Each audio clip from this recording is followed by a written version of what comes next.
some important developments coming in from the United States as U.S. Secretary of State Mike Pompeo has once again targeted China. He accused them of cheating their way to power and prosperity and called on the allies of the United States to use more creative and assertive ways to tackle Beijing. Speaking at the Nixon Library in Yorba in California, Secretary of State Mike Pompeo recalled how then-President Richard Nixon had shaped U.S. relations with China. Nearly 50 years after Nixon's visit, Pompeo used the symbolism of the venue to accuse Beijing of stealing. He also said he feared Nixon had created, quote-unquote, a Frankenstein by opening China to the world. Pompeo was particularly talking about Nixon's visit to China in the year 1972 and claimed that the former president's good intentions of opening Chinese economy to the world yielded no good results. Is that in America, at least at this time, those on the right, when I reached the bottom of the steps, therefore, I made a point of extending my hand as I walked toward him. The truth is that our policies and those of other free nations resurrected China's failing economy only to see Beijing bite the international hands that were feeding it.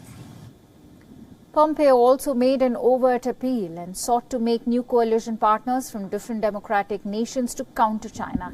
He called for the free world to step in to induce change in Communist China's policies, but also threatened to isolate Beijing if Xi administration refuses to comply. Inviting exiled Chinese dissidents, the U.S. Secretary of State called for a paradigm shift in U.S. policy towards China and suggested that Washington and its allies adopt more creative and assertive ways to fight China. Today, China is increasingly authoritarian at home and more aggressive in its hostility to freedom everywhere else. And President Trump has said enough. The speech comes at a time when U.S.-China relations have dipped to their lowest in decades. However, the speech is also just another addition to Trump administration's ongoing tirade against China. America can no longer ignore the fundamental political and ideological differences between our countries, just as the CCP has never ignored them.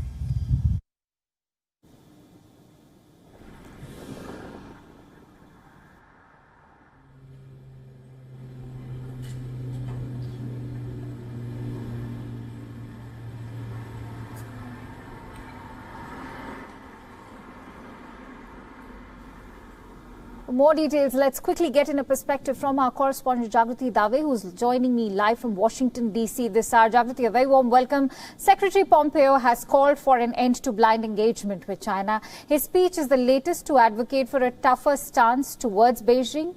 Important to highlight how his speech reflects the rising tensions between the United States and China and also comes on the heels of the U.S. order to shut a Chinese consulate.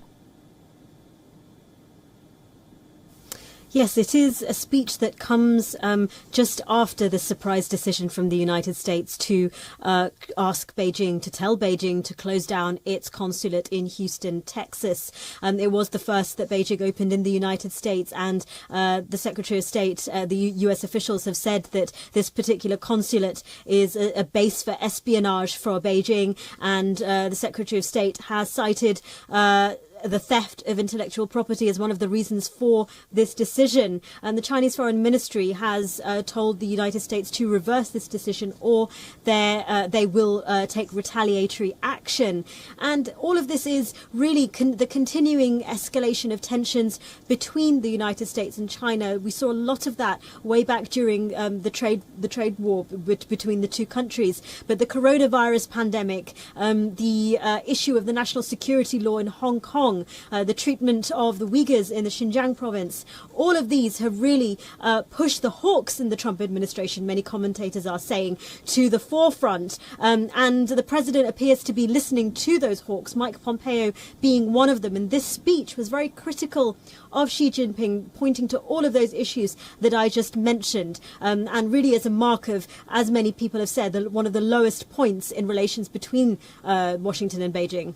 Right, pushing the hawks to the forefront. Well said. From consulate wars to allegations of intellectual and data theft, something that you just mentioned, relations between the two nations have only gone downhill after President Trump also blamed China for the coronavirus. Now, how crucial is the current scenario for Donald Trump's re-election bid? Well, it's clear that both Donald Trump and his Democratic rival Joe Biden are going to focus on China as a centre point for their election campaigns. Both are criticising the other for being weak on China, for allowing China to have the upper hand in negotiations and relations. So clearly, China is a central point in the president's campaign. He had pointed in when he was speaking at the press briefing at the White House today. He pointed towards the phase one of the trade negotiations, of the trade deal that the two countries had negotiated, saying that Beijing is continuing to purchase American agricultural products, but said that actually the trade deal doesn't mean very much to him at the moment. So this is really, again, pointing to that escalation, those trade talks were hard fought and took a long time in coming to that phase one deal. But it really, many people are saying, many observers and analysts are saying that this now depends on how China responds, whether the hawks in Washington are going to now inspire an equal and opposite reaction in Beijing, that the hawks in Beijing who are against the United States government will call for tough responses. Right. We'll have to actually wait and watch how China responds to that. Now, a day ago, U.S. Secretary of State Mike Pompeo also accused China of initiating a conflict at the Indian border. He also spoke of the deepening cooperation between America and India at a time when the United States is viewing India as a geopolitical counterbalance to China. How has China helped in shaping India-US relations?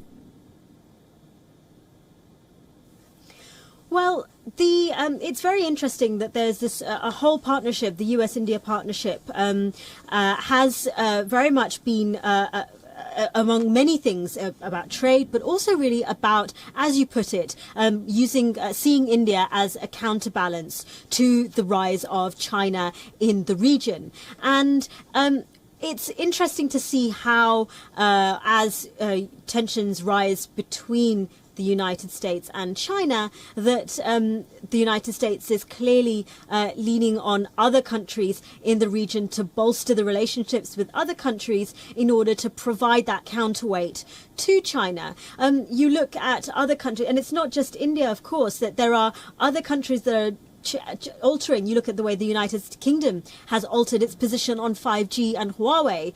That is giving, which the United States has supported that decision. They've been very critical of the inclusion of Huawei in Britain's 5G infrastructure. So the role you're likely to see the United States calling for closer ties to India as tensions, as these negotiations, this game of chess with China gets underway. But of course, the US and India have their own tensions on trade. It's been very difficult for both sides to come to an agreement, to come to a trade agreement that is satisfactory to both sides. So we'll see whether the trade, the pragmatism of a trade relation has any bearing on the geopolitics in the region.